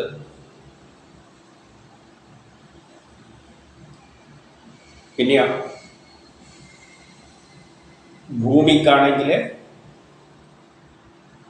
ഈ എല്ലാം ആകൃതി എല്ലാം ഉണ്ട്. പിന്നെ ആകാശം എന്ന് പറയുന്നത് പ്ലാനറ്ററി സിസ്റ്റം, സൗണ്ടും എല്ലായിട്ട് സിഗ്നൽ സിസ്റ്റം എല്ലായിട്ട് വരുന്നതാണ്. അപ്പം ഇതിൽ നിന്നെല്ലാം നമുക്ക് എന്തുണ്ടാകുന്നത്? ജ്ഞാനേന്ദ്രിയങ്ങൾ, കർമ്മേന്ദ്രിയങ്ങളെല്ലാം ഉണ്ടാകുന്നത്. അതായത് പഞ്ചഭൂതങ്ങളെ കൊണ്ടാണ് ഈ പ്രപഞ്ചം എല്ലാം ഉണ്ടായിരിക്കുന്നത്. ഈ ദ്രവ്യങ്ങളെല്ലാം പഞ്ചഭൂതത്തിൻ്റെ അടിസ്ഥാനത്താണ്. അപ്പോൾ പഞ്ചഭൂത സൃഷ്ടിക്കുള്ള ശക്തി, അതാണ് മൂന്നാമതായിട്ടുണ്ടായിരിക്കുന്നത്, പഞ്ചഭൂതങ്ങളെ. പിന്നെ നാലാമത്തത് ഇന്ദ്രിയങ്ങളുടെ സൃഷ്ടി. പഞ്ചഭൂതങ്ങളെ കൊണ്ട് ശരീരം നിർമ്മിച്ചതിന് ശേഷം ഇന്ദ്രിയങ്ങളുടെ സൃഷ്ടി, അതായത് കേൾക്കാനും കാണാനും എല്ലാം കഴിവുള്ള അവയവങ്ങൾ തന്നു. അതിനനുസരിച്ച് പ്രവർത്തിക്കാനുള്ള കഴിവുകൾ തരുന്ന അവയവങ്ങളും തന്നു. പ്രവർത്തിക്കാനുള്ള ജ്ഞാനേന്ദ്രിയവും കർമ്മേന്ദ്രിയവും, കാണാനും കേൾക്കാനും എല്ലാം ഉള്ളത് ജ്ഞാനേന്ദ്രിയവും, അതിനനുസരിച്ച് പ്രവർത്തിക്കാനുള്ള കയ്യും കാലും എല്ലാം കർമ്മേന്ദ്രിയങ്ങൾ. അപ്പോൾ അത് അറിവും കർമ്മവുമായിട്ട് ബന്ധപ്പെട്ട് കിടക്കുകയാണ്. പിന്നെ അഞ്ചാമത്തത് ഇന്ദ്രിയാധിഷ്ഠിത ദേവതകൾ. ഇനി ഇതിനെയെല്ലാം നിയന്ത്രിക്കുന്ന ചില ശക്തിവിശേഷങ്ങൾ ശരീരത്തിലോട്ട് ചില വായുവെല്ലാം പ്രവേശിക്കുന്നുണ്ട്. ഇന്ദ്രിയങ്ങൾ പ്രവർത്തിക്കണ്ടെങ്കിൽ സിഗ്നൽ സിസ്റ്റം നാഡികളിലൂടെയെല്ലാം സിഗ്നലെല്ലാം പ്രവർത്തിക്കണം. കണ്ണ് കാണണ്ടെങ്കിൽ എന്ത് വേണം? അതിലൂടെ സിഗ്നല് തലച്ചോറിലെത്തി തലച്ചോറ് അനലൈസ് ചെയ്യുന്ന എല്ലാം വേണമല്ലോ. ഇതിലെന്തും വരുന്നുണ്ട്? മനസ്സിന്റെ സ്വരൂപവും വരുന്നുണ്ട്. അങ്ങനെയുള്ളൊരു സൃഷ്ടി നടത്തിയിട്ടുണ്ട് അഞ്ചാമതായിട്ട്. ആറാമത്തതിന് ബോധത്തിനും മറ്റും ഉണ്ടാകുന്ന അവിദ്യയുടെ സൃഷ്ടി. പിന്നെയാണ് ബോധം, അതായത് ബുദ്ധിയായിട്ട് ബന്ധപ്പെട്ട ചിന്തിച്ചിട്ട് മനസ്സിലാക്കാനുള്ള കഴിവുകളിലുള്ള ഉണ്ടാകുന്ന അത് അവിദ്യയുടെ സൃഷ്ടി എന്ന് പറഞ്ഞാൽ, അവിദ്യ എന്ന് പറയുന്നത് നമ്മൾ ഭൗതിക ലോകത്തിൽ ജീവിക്കാനാണ് പോകുന്നത്. അപ്പോൾ അവിടെയുള്ള സയൻസ് എന്ന് പറഞ്ഞാൽ മോഡേൺ സയൻസ് ആണ്, അവിദ്യയാണ്. അല്ല ബ്രഹ്മവുമായിട്ട് ബന്ധപ്പെട്ടതല്ല, പരാസയൻസ് അല്ല. എൻ്റെ 17 പറയുന്നു ഈ ആറും പ്രാകൃതങ്ങളാണ്. പ്രാകൃതം എന്ന് പറഞ്ഞാൽ ആദ്യം ഉണ്ടാകുന്നത് അതാണ്. പഞ്ചഭൂതങ്ങളും എല്ലാം ഉണ്ടാവുക, അതിന് പിന്നെ നമുക്ക് ജ്ഞാനേന്ദ്രിയ കർമ്മേന്ദ്രങ്ങളെല്ലാം ഉണ്ടാവുക, മനസ്സുണ്ടാവുക, ബുദ്ധി ഉണ്ടാവുക, ഇതെല്ലാറ്റിലും വേണം. അപ്പൊ അതിനാണ് ആദ്യമുള്ള 6 പ്രാകൃതങ്ങളായ സൃഷ്ടികൾ. ഇനി വൈകൃതങ്ങളെ പറ്റി കേട്ടുകൊള്ളുക എന്ന് പറയുകയാണ്.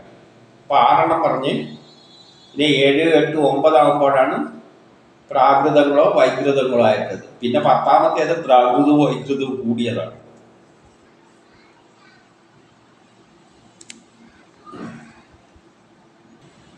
ഈ വൈകൃതങ്ങൾ 18 മുതലാണ് പറയുന്നത്. അതിന് മുമ്പിൽ എന്ത് പറയുന്നുണ്ട്? ഈ പ്രാകൃതമായതെല്ലാം ഭഗവാന്റെ ലീലാവിലാസങ്ങളാണ്. ഭഗവാന്റെ ലീലകളിലൂടെ, മായ എന്ന ലീലയിലൂടെ ഉണ്ടാക്കി വെച്ചതാണ് ഈ ഗുണവിശേഷങ്ങൾ എല്ലാം. ഇനി 18 മുതൽ 18 മുതൽ പറയുന്നത് വൈകൃതങ്ങളെ പറ്റിയാണ്. ഇത് സ്ഥാവരങ്ങളുടേതാണ്. ഇത് തന്നെ 6 വിധത്തിലുണ്ട് എന്ന് പറയാണ്. ഇനി സ്ഥാവരമായിട്ടുള്ളതാണ് വൈകൃതങ്ങളിലെ ആദ്യത്തേത്. അതിനെ 6ആയിട്ട് തരംതിരിച്ചിട്ടാണ് പറയുന്നത്. അതേതാണ് സ്ഥാവരമായിട്ടുള്ളത്? അതേതെല്ലാമെന്ന് പറഞ്ഞാൽ, ഒന്ന് വനസ്പതികളാണ്. ഇവിടെ വനസ്പതികൾ എന്ന് പറയുമ്പോൾ പുഷ്പിക്കാതെ കായ്ക്കുന്നതാണ്. അത് പുഷ്പിക്കാതെ ചെടികളുണ്ട്, പക്ഷെ അത് കായ്ക്കും. അതാണ് സ്ഥാവരത്തിൽ പറയുകയാണ്. അപ്പോൾ ഒന്ന് വനസ്പതികൾ, രണ്ടാമത്തേത് ഔഷധികളാണ്. അത് കായമൂത്താറ്റ് സ്വയം നശിച്ചു പോകുന്ന ടൈപ്പിലുള്ളതാണ് ഔഷധികൾ. 3 ലതകളാണ്. അത് പറ്റിപ്പിടിച്ച് കേറുന്ന തരത്തിലുള്ളത്, വള്ളികൾ എന്ന് പറയുന്നത് ചെടികൾ. 4 ത്വക്സാരങ്ങൾ. അത് നല്ല തൊലിക്കട്ടിയുള്ള ചെടികളാണ്. തൊലി ഭയങ്കര കട്ടിയായിരിക്കും. ഉദാഹരണം മുളവാലിയുള്ളത്. മുളേൻ്റെ തൊലി എന്താണ്? ഭയങ്കര കട്ടിയാണ്. ഇനി 5 വീരുത്തുകൾ എന്ന് പറയുന്നത്, അതായത് അത് അങ്ങനെ കുത്തന പോവില്ല, മരമാരിയൊന്നും പോവില്ല, കെട്ട് പടഞ്ഞ് വള്ളി മാതിരി ഇങ്ങനെ ചുറ്റിപ്പടഞ്ഞ് കിടക്കുന്ന ചെടികളാണ്. ഏതാമത്തെ? 5ാമത്തത്. ഇനി 6ാമത്തത് ദ്രുമങ്ങളാണ്. പുഷ്പിച്ച് കായ്ക്കുന്നതിനാണ് ദ്രുമങ്ങൾ എന്ന് പറയുന്നത്. ഇങ്ങനെ 7 എണ്ണമാണ് സ്ഥാവരമായിട്ടുള്ള. അതെല്ലാം വൈകൃതങ്ങളിൽപ്പെട്ടതാണ്. ഇങ്ങനെ ഭക്ഷണത്തിനെല്ലാം പറന്നു നടക്കുന്ന, നടക്കുന്ന പോകുന്ന തരത്തിലുള്ള മൃഗം, പക്ഷികളാണ് 8ാമത്തെ വിഭാഗം വൈകൃതത്തിൽപ്പെടുന്നത്. അപ്പം മറ്റേതെല്ലാം ചെടികളിൽ പെടുന്നതാണ് ഇത്. അപ്പം അതിനെ സൃഷ്ടിച്ചിട്ട് പിന്നെയുള്ള ഒരു കാറ്റഗറിയിൽ പെടുന്നതാണ് മൃഗങ്ങളും പക്ഷികളും എല്ലാം. അത് ഭക്ഷണത്തിന് വേണ്ടിയിട്ട് സഞ്ചരിക്കും. ചെടികളൊന്നും അങ്ങനെയല്ല, അവിടെ നിന്നിട്ട് എടുക്കുന്ന. ഇതല്ല, ഭക്ഷണം തേടി നടന്നിട്ട് അങ്ങനെയുള്ള ജീവികളാണ് എട്ടാമത്തേതായിട്ട് പറയുന്നത്. അതിനെ തന്നെ പലതരമുണ്ട് എന്ന് പറയുകയാണ്. അതെന്താണെന്ന് നോക്കാം. ഇത് 28 തരത്തിലുണ്ട് എന്ന് പറയുകയാണ്. അതിനെ നമുക്ക് ചുരുക്കിയൊന്ന് പറയാം. കഴിഞ്ഞത് അറിവില്ല. ചിലതിന് കഴിഞ്ഞതിനെ പറ്റിയൊന്നും അറിവില്ല. നമുക്കെല്ലാം കഴിഞ്ഞ സംഭവങ്ങൾ ഓർമ്മയുണ്ടല്ലോ. ചിലതിന് ഓർക്കാൻ കഴിവില്ല. അതായത് പഴയ സംഗതികളൊന്നും മെമ്മറി ഇല്ല. നമ്മളതൊക്കെ തലയിൽ മെമ്മറി ഉണ്ട്, കഴിഞ്ഞതെല്ലാം ഓർത്ത് വെക്കണ്ട. ഈ ജീവികൾക്ക് കഴിഞ്ഞതിനെ പറ്റി ഓർക്കാനുള്ള ഒരു സംവിധാനവും ഇല്ലതാണ് ഒരു കാറ്റഗറി.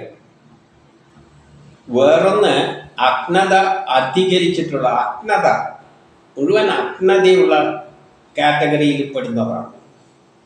ഒരു ജ്ഞാനവും ഇല്ല. ജ്ഞാനം എന്ന് പറഞ്ഞു കഴിഞ്ഞാൽ നമ്മളിപ്പോൾ കഴുതനയിൽ പെടുത്തണം.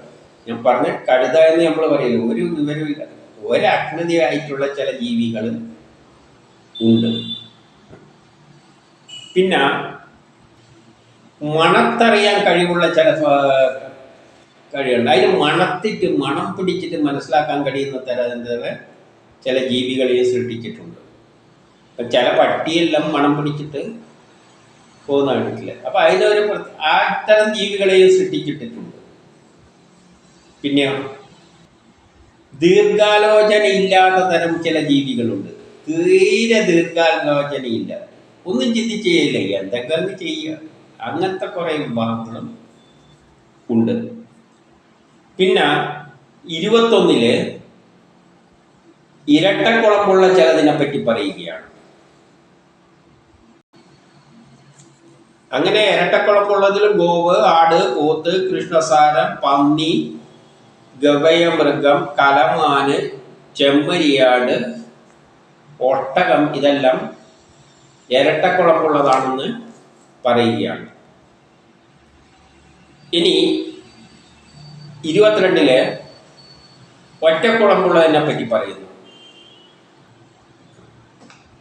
ഒറ്റക്കുളമ്പുള്ളത് കഴുത, കുതിര, കോവർ കഴുത, എട്ടടിമാൻ, വെള്ളിമാൻ, ചമരിമാൻ എന്നിവയെല്ലാം ഒറ്റക്കുളമ്പുള്ളതാണെന്ന് പറയുകയാണ്. ഇനി 5 നഖമുള്ള ഇതിൻ്റെ കാര്യം പറയാം. 5 നഖമുള്ളതായിട്ടുള്ളതിന് 23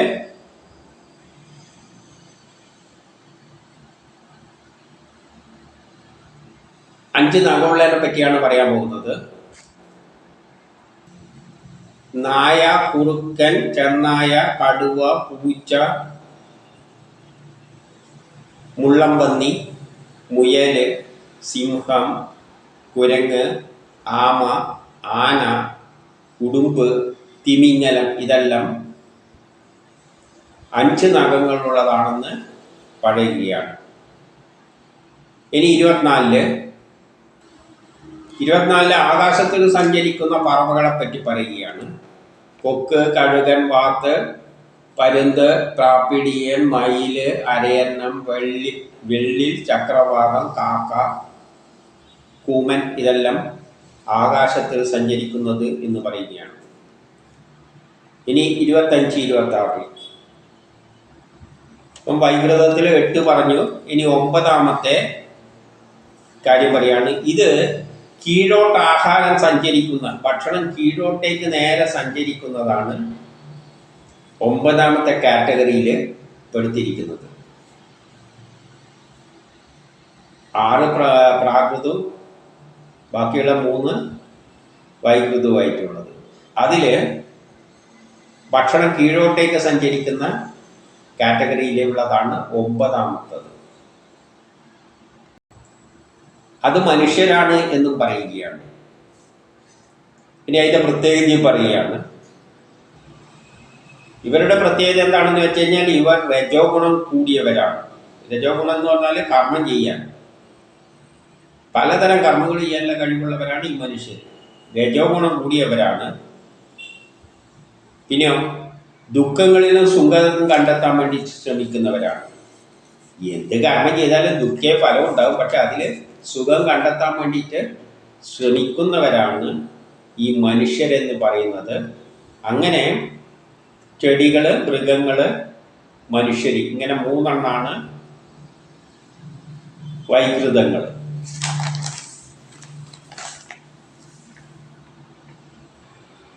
എന്നിട്ട് ദേവന്മാരും ഇതിൽ തന്നെ പെട്ടതാണെന്ന് പറയുകയാണ്. ഏതില്? വൈകൃതത്തിൽ. ദേവന്മാരും വൈകൃതത്തിൽ പെട്ടത് തന്നെയാണ്. പക്ഷെ അവരിൽ സാത്വിക ഗുണമാണ് കുറച്ച് കൂടുതലുള്ളത്. അവരിലാണ് ഇന്ദ്രിയങ്ങളുടെ എല്ലാം നിയന്ത്രണങ്ങൾ അധിപന്മാരായിട്ട് നിൽക്കുന്നത്. അപ്പം അങ്ങനെ പ്രാകൃതവും വൈകൃതവുമായ 6, 3, 9 കാര്യം പറഞ്ഞു. പിന്നെയുള്ളത് 10ാമത്തത് അത് സനകാദികളാണ് എന്നും പറയുകയാണ്. അപ്പം സനൽകുമാരന്മാരുടേതാണ് പ്രാകൃതവും വൈകൃതവും കൂടിച്ചേർന്നത്. ഇനി ദേവന്മാരിൽ തന്നെ പല വിഭാഗമുണ്ട് എന്ന് പറയുകയാണ്. അതെന്താണെന്ന് നോക്കാം. ഈ ദേവന്മാരെ തന്നെ 8ആയിട്ട് തരംതിരിച്ചിട്ട് പറഞ്ഞിരിക്കുകയാണ്. അതേതെല്ലാം പറഞ്ഞാൽ വിഭൂതന്മാര്, പിതൃക്കള്, അസുരന്മാര്, ഇതെല്ലാം ദേവന്മാരെ പറ്റിയുള്ളതാണ്. ദേവന്മാരെന്ന് പറയുമ്പോൾ ദ്വയമായിട്ടാണല്ലോ, ദേവന്മാരും അസുരന്മാരും. അതിൻ്റെ നേരെ ഓപ്പോസിറ്റ് ഉണ്ട്. ഗന്ധർവന്മാരും അപ്സരസ്സുകളും, രക്ഷസ്, സിദ്ധചരണന്മാരും വിദ്യാധരന്മാരും, പ്രേത പിശാചുക്കളെല്ലാം, കിന്നരാദികൾ, ഇങ്ങനെ അവരെ 8ആയി തിരിച്ചിട്ടുണ്ട്. അപ്പം ഇതെല്ലാം എന്ന് പറയുന്നത് പ്രേരക ശക്തികളാണ്.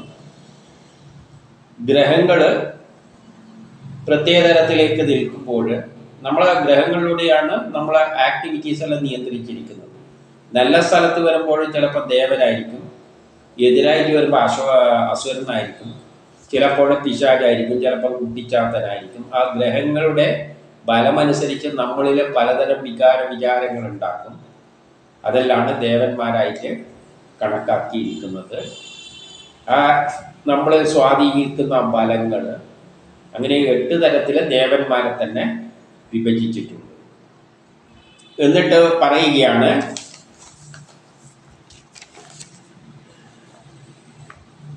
അങ്ങനെ ഞാൻ ഈ 10 വിധത്തിലുള്ളത് പറഞ്ഞു കഴിഞ്ഞു.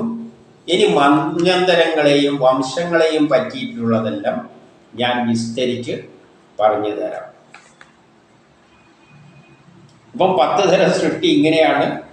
ഇത്തരത്തിൽ ക്ലാസിഫൈ ചെയ്ത് പലതരത്തിൽ ക്ലാസിഫൈ ചെയ്യാൻ. നമ്മളിപ്പോൾ ഒരു വീട്ടിൽ ഉപയോഗിക്കുന്ന സാധനങ്ങളെ, പച്ചക്കറികൾ,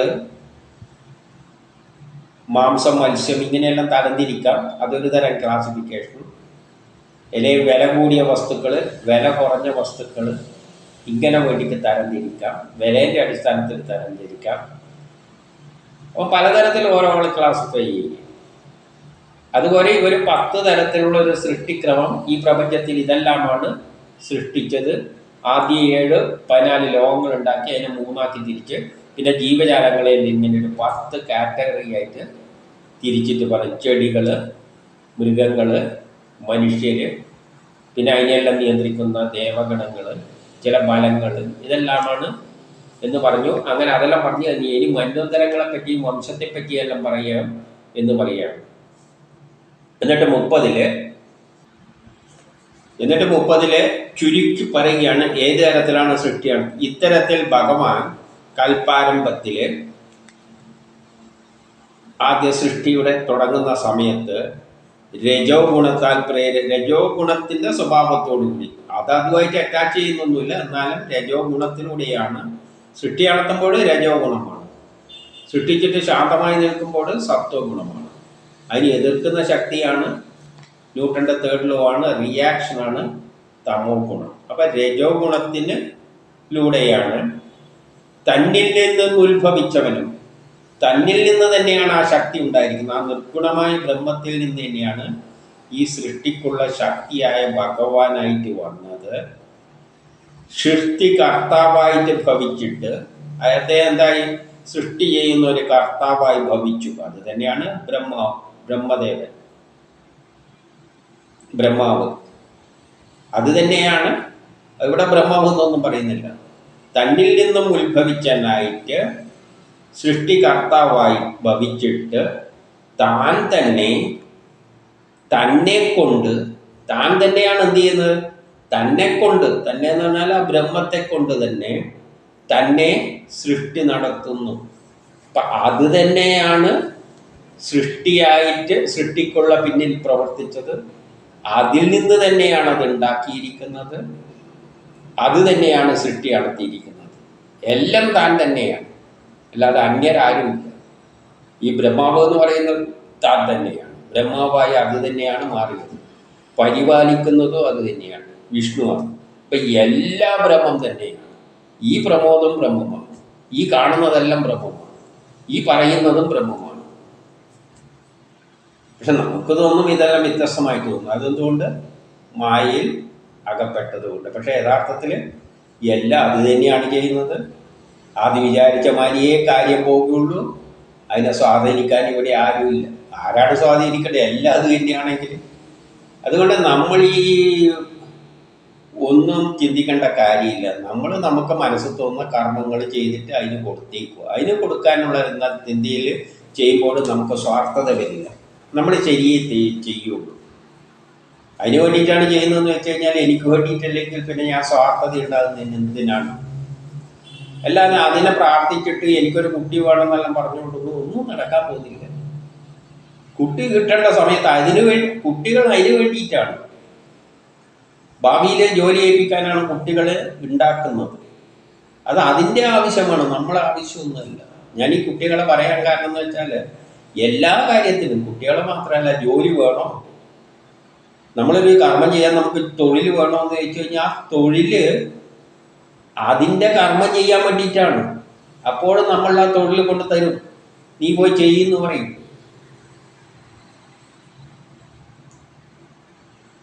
അതിന് മനസ്സ് തോന്നിക്കും. ആ സമയത്ത് വേറെ എല്ലാവരും കൊണ്ട് അത് ചെയ്യിപ്പിക്കും. ഇവനെ കൊണ്ട് ആ ജോലി ചെയ്യിപ്പിക്കും. അവൻ ജോലി കൊടുക്കുന്നവരും ഇവന് കൊടുക്കേണ്ടി വരും. മനസ്സ് തോന്നി ഇവന് കൊടുത്തേക്കാന്ന്, അവൻ ആ ജോലി എടുത്ത് ചെയ്യും. അപ്പം ഇതൊന്നും ആർക്കൊന്നും, ഇതെല്ലാം ഒരു കമ്പ്യൂട്ടറിലമാതിരി പോവുകയാണ് എന്നാണ് പറയുന്നത് ഇവിടെ പറഞ്ഞതിൻ്റെ അർത്ഥം. പക്ഷെ നമുക്കത് ഉൾക്കൊള്ളാനൊന്നും പറ്റില്ല. അതൊരു സത്യം തന്നെയാണ്. പക്ഷെ വേദങ്ങൾ നമ്മളെ സനാതന ധർമ്മം എന്ന് പറയുമ്പോൾ ഈ സനാതനം ഇതാണ് സത്യം, ഇത് മാത്രമേ സത്യമായിട്ടുള്ളൂ. ഈ പ്രപഞ്ചത്തിൽ ആരെന്ത് ചെയ്യുകയാണെങ്കിലും അതാ ശക്തി തന്നെയാണ് അതായി മാറിയിരിക്കുന്നത്. എല്ലാം പ്രപഞ്ചത്തിൽ കാണുന്നതല്ല, ബ്രാഹ്മണനായാലും ക്ഷത്രിയനായാലും വൈശ്യനായാലും പട്ടിയായാലും പൂച്ചയായാലും ഇംഗ്ലീഷുകാരനായാലും ചൈനക്കാരനായാലും എല്ലാം ബ്രഹ്മമാണ്. ആ ബ്രഹ്മം തന്നെയാണ് അതിൻ്റെ അകത്ത് ഇരുന്നിട്ട് ആക്ട് ചെയ്യുന്നത്. അങ്ങനെ ഒരു ചിന്താഗതിയിലേക്ക് നമ്മൾ വരുന്നതാണ് സനാതന ധർമ്മം. അതാണ് സത്യം. ബാക്കിയെല്ലാം മിഥ്യയാണ്, മായയിൽ അകപ്പെട്ടതാണ്. ഇപ്പൊ സനാതനം പറയുന്നവർ ആദ്യം ഈ കാണുന്നതിനെ എല്ലാം ബ്രഹ്മമായിട്ട് കാണാൻ പറ്റുക, എന്നിട്ട് സനാതനം പറഞ്ഞാൽ മതി. സനാതന തത്വം അതാണ്, എന്നെന്നും നിലനിൽക്കുന്നത്. എന്നെന്നും നിലനിൽക്കുന്ന ആ ബ്രഹ്മമാണ്. ആ ബ്രഹ്മമാണ് ഈ എല്ലാമായി മാറിയിരിക്കുന്നത്. ആ ബ്രഹ്മം തന്നെയാണ് അതിലേക്ക് തിരിച്ചു പോകുന്നത്. ബാക്കിയെല്ലാം വെറുതെ നമ്മൾ തോന്നലാണ്. ഇതാണ് സനാതന ധർമ്മം. വേദത്തിൻ്റെ അടിസ്ഥാന സനാതനം എന്ന് പറഞ്ഞാൽ ഇതാണ്. ബ്രഹ്മമേ ഉള്ളൂ, നമ്മളും ബ്രഹ്മമാണ്. നമ്മളെ കൊണ്ട് അത് ചെയ്യിപ്പിക്കുകയാണ്. അത് ചെയ്യിപ്പിക്കല്ല, അത് തന്നെയാണ് നമ്മൾ ഉള്ളിൽ ഇരുന്നിട്ട് ചെയ്യുന്നത്. അവിടെ നോക്കുന്നതിലെല്ലാം ബ്രഹ്മത്തെ കാണണം. ഇതാണ് വേദം പറയുന്ന സനാതന ധർമ്മത്തിൻ്റെ അടിസ്ഥാനം. അല്ലാതെ പലതായിട്ട് കണ്ടിട്ട് നമ്മളെ സനാതനാണ് മറ്റേത് വേറെയാണെന്ന് പറഞ്ഞു കഴിഞ്ഞാൽ തന്നെ സനാതനം പൊട്ടി പാളീസായി. അവനൊരു ചുക്കും അറിയില്ല സനാതനത്തെ പറ്റി. സനാതനം എന്ന് പറയുന്നത്, വേദം പറയുന്ന സനാതനം എന്ന് പറഞ്ഞാൽ എല്ലാത്തിലും ബ്രഹ്മത്തെ ദർശിക്കുക. എല്ലാം ബ്രഹ്മമാണ്. ഞാനും ബ്രഹ്മമാണ്, അതും ബ്രഹ്മമാണ്. ഈ നിലയിൽ ചിന്തിച്ചു കഴിഞ്ഞാൽ പിന്നെ സനാതനമല്ലാതെ ഇവിടെ വേറെ ഒന്നുമില്ല. രണ്ടായിട്ട് കാണുന്നതൊന്നും സനാതനമല്ല. ആദ്യം സനാതനത്തിന്റെ അർത്ഥം മനസ്സിലാക്കുക. സനാതനം എന്ന് പറഞ്ഞാൽ എന്നെന്നും നിലനിൽക്കുന്നത്. എന്നെന്നും നിലക്കുന്നത് വേദത്തിൻ്റെ അടിത്തറയിൽ ബ്രഹ്മമാണ്. ആ ബ്രഹ്മമാണ് ഈ എല്ലാമായി മാറിയത്. അതുകൊണ്ട് എല്ലാത്തിലും ബ്രഹ്മത്തെ ദർശിക്കുക. എല്ലാത്തിലും ബ്രഹ്മത്തെ ദർശിച്ചാൽ പിന്നെ നമ്മൾ പിന്നെ അവൻ സനാതനമല്ല, ഇത് സനാതനം, എൻ്റെതാണ് സനാതനം, മറ്റേതല്ല എന്നെല്ലാം പറയുന്നത് അജ്ഞത. ഒരു ചുക്കും അറിയാതെ എന്തെങ്കിലും കുറേ ഭാഷകൾ വെച്ച് സംസാരിക്കുക, ഈ നിലയിലേക്ക് പോവുകയാണ്. അപ്പം സനാതനം ഇതാണ്. അതാണ് എല്ലാം എവിടെ എത്തുമ്പോൾ ഈ ഒന്നിലേക്കാണ് അത് ഫോഴ്സ് ചെയ്യുന്നത്. എല്ലാത്തിലും നിങ്ങൾ ആ ഈശ്വരനെ കാണുക. ഈശ്വരനാണ് നിങ്ങൾ ഈശ്വരനേ ഉള്ളൂ, ആ ബ്രഹ്മമേ ഉള്ളൂ. അത് ഏകമാണ്, അതിന് രൂപവും ഭാവമില്ല, അത് ജനിച്ചിട്ടില്ല, അത് ഒരു കാര്യത്തിലും തലയിടാൻ പോകുന്നില്ല. ഇവിടെ നടക്കുന്ന കാര്യമെല്ലാം ഓട്ടോമാറ്റിക്കായിട്ട് നടക്കും. ഇതെല്ലാമാണ് വേദം പറയുന്നത്. അതാണ് സനാതന ധർമ്മം.